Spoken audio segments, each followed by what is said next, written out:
अस्सलाम वालेकुम व्यूअर, क्या हाल चाल है? तबीयत से ठीक है? दूसरे दे यूट्यूब चैनल सलीम खोखियाला आज दा माशाल्लाह खूबसूरत जिहा प्यारा व्लॉग करने शुरू पाक विलेज लाइव दा।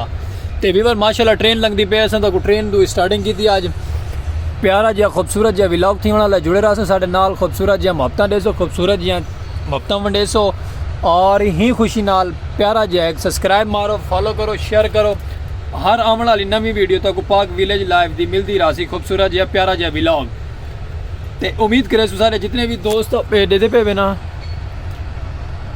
ट्रेन ख़त्म थी गई व्यूअर सामने ख़त्म थी गई ट्रेन। ते काफ़ी दूर होंदी है तो अस जूम करके दिखेने ट्रेन कितना होंदी है तो जूम करके दिखेने। अज का व्लॉग बड़ा दिलचस्प खूबसूरत प्यारा जिहा थी वाला है। ही खुशी नाल साडे चैनल को सब्सक्राइब मारो, अज का प्यारा जिहा सब्सक्राइब मारो, वीडियो करने शुरू तो जुड़े रहो साडे नाल तक प्यारा प्यारा खूबसूरत जिहा प्यारा जिहा खूबसूरत जिहा व्लॉग दिखे सू। क्योंकि शाम का टाइम थी तकरीबन 4 साढ़े 4 थी पे अस दुकान पर बैठे तो अपने कैबन पर बह के रोजी रोटी का करेंदे पे। बाकी जुड़े रहो तो प्यारा प्यारा खूबसूरत जिहा माहौल दिखे सू और इंशाल्लाह व्लॉग तो पसंद आसी। अज का खूबसूरत जिहा मज़ेदार व्लॉग पाक विलेज लाइव सलीम खोखियाला व्यूअर। अज का खूबसूरत जिहा व्लॉग की स्टोरी ये तो प्यारा जिहा कल्चर दिखे ने, प्यारी जी खूबसूरती दिखे ने, प्यारा जिहा माहौल दिखे ने, प्यारा जिहा व्यू चेक करवेने। अज का क्या व्यू है, क्या रिजल्ट है, क्या एरिया का माहौल है, क्या खूबसूरती है। जुड़े रहो प्यारा जिहा कमेंट करे सो, प्यारा जिहा लाइक दे सो एक और तक ही खुशी नाल असा प्यारा प्यारा व्लॉग दीते रखसो। जुड़े रहो और अज की अपडेट ये है कि तो खूबसूरत जिहा माहौल दिखे ने, खूबसूरत जिहा कल्चर दिखे ने साढ़े इलाके का। अस फिलहाल तो दुकान पर बैठे तो उन तो बाद चल के अगर तक कल्चर दिखे ने। ट्रेन गुजरी पैंती है, प्यारी जी ट्रेन दिखाई है और जुड़े रहो तक माहौल चेक करें अगर। वेलकम टू बैक प्यारे वल थी आए हाजिर पाक विलेज लाइव सलीम खोखियाला। माशाल्लाह चेक करो लोकेशन बड़ी प्यारी और खूबसूरत जगह दे आगे। रेलवे पटड़ी का फाटक है, रेलवे पटड़ी है और खूबसूरत जहा व्यू है, खूबसूरत जहा मंजर है, खूबसूरत जहा नज़ारा है। साइडों के पौधे लगे बड़े प्यारे प्यारे प्यारी प्यारी लोकेशन बना के बड़ी प्यारे प्यारी खूबसूरत जी नाल ना उन्होंने डिज़ाइन बनाया। डिज़ाइन देते पे मैंने भी बस ये रेलवे का सरकारी माहौल है तो बड़ा प्यारा खूबसूरत जी उन्होंने छोटे छोटे क्यारे बनाए गए, नाल पौधे लगे गए क्योंकि पौधे ना खुश्क थी गए इतना। सोलर प्लेट के सिस्टम फाटक थी बंद ही थी ओपन ही थी। बड़ा प्यारा खूबसूरत जी माहौल है। जुड़े रहो तो माहौल लिखे नहीं अगर।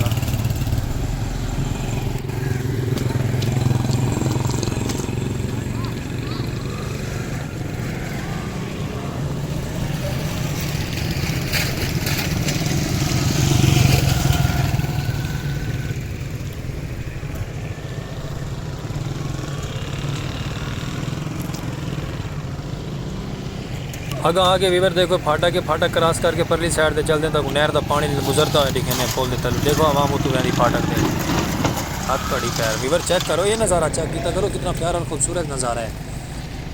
छोटा जहा पुल है, छोटे जहा पुल के तलू पानी क्रॉस होता है, बड़ा प्यारा और खूबसूरत जहा नज़ारा है। देखो चेक करो वीवर क्योंकि ये आम तो राफ्त पर जो आबादियों के गाँव है छोटे छोटिया बाणियाँ वाले छोटी आबादियों वाले बैठे ना लोग उन्होंने कितने पुल बनाया गया है। गुजर वंजन गुजर आवन आम तो राफ्त जारी रही। स्पीड पानी की स्पीड चेक करो ये देखो भी बस ये बहुत स्पीड नाल पानी गुजरता पे। हैरत नहीं खड़ के क्योंकि बड़ी चौड़ी नहर है बल पानी कट्ठा थी गुजरना तो स्पीड ही मैंने भी बस। जुड़े रहो माहौल अगर तो देते रहो तो पसंद आसी अज का व्लॉग खूबसूरत जी।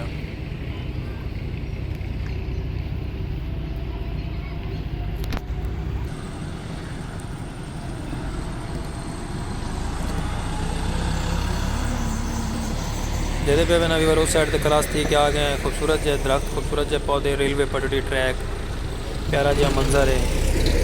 सब लाइक सब्सक्राइब फॉलो शेयर करना ना भूले करो। रिक्वेस्ट होंगी दोस्तों के अगू साड़ी ट्रेन की पटड़ी वीवर देते पे ना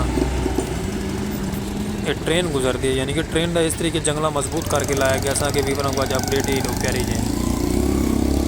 पानी की स्पीड चेक करो, पानी का शोर चेक करो स्पीड के नाल। बड़ी प्यारी और खूबसूरत अपडेट है आज की वीवर। जुड़े रहो प्यारा जो कमेंट करे सो और प्यारे प्यारे खूबसूरत व्लॉग के इनके साथ हाजिर थे रहो। ये मंजर चेक करो कितना प्यारा मंजर है वीवर्स। देखो वीवर कितना प्यारा और ख़ूबसूरत नज़ारा है। और तो इंशाल्लाह व्लॉग साड़ा पसंद आसी अज का खूबसूरत लग सी एक प्यारा जो जितने भी दोस्त अब आप नवे आने सब्सक्राइब फॉलो शेयर कर छोड़े सन साड़ा चैनल क्योंकि तो प्यारा प्यारी अपडेट सराकी कल्चर की लिखे सूर आते सराकी नज़ारे प्यारे प्यारे लिखे सूर आते हैं। दे पे बना वीवर लोकेशन बड़ी क्योंकि सारे कुछ सराकी नज़ारे सराकी माहौल है, ऐसा प्यारे प्यारे माहौल दिखा सकते हैं। जितने भी दोस्त अहबाब में ना से किसी स्पेशलिस्ट फुल कोशिश करें ना तो अच्छी प्यारी तो प्यारी खूबसूरत चीज़ नवी तो नवी दिखाई करो। लेकिन दुआ यह की करो कि साकू व्लॉग बनावन दी अल्लाह पाक तौफीक देंदा रहे। मेहनत साड़ियाँ कामयाब थी, मेहनत कामयाब करो और इंशाल्लाह कामयाब फुल मेहनत करेंगे पे अल्लाह पाक कामयाबी दे सको। सारी रिक्वेस्ट तो कोई होंगी एक सारा चैनल सब्सक्राइब करना और वीडियो वॉच करना तो बाकी अल्लाह पाक साकू कामयाब करे सी। ऐसा मेहनत करेंगे पे छोटी जी नर्सरी भी नाल बनी हुई है, खूबसूरत जे पौधे लगे हैं, फुल लगे हैं प्यारे प्यारे। असा रेलवे से खड़ के ट्रैक स्टार्ट किया, ट्रैक बड़ा प्यारा खूबसूरत जो ट्रैक दिखाया तक अज का। उम्मीद करे तक अज का व्लॉग साड़ा पसंद आ सी। रेदे पे बाई भी क्रॉस थी कि परली फटे वाली पोल तो क्रॉस थी कि वैसे ही कमाल पोल है भी वैसे देखो क्रॉस थी पे क्रॉस थी पे रेदे पे ना कमाल नज़ारा है।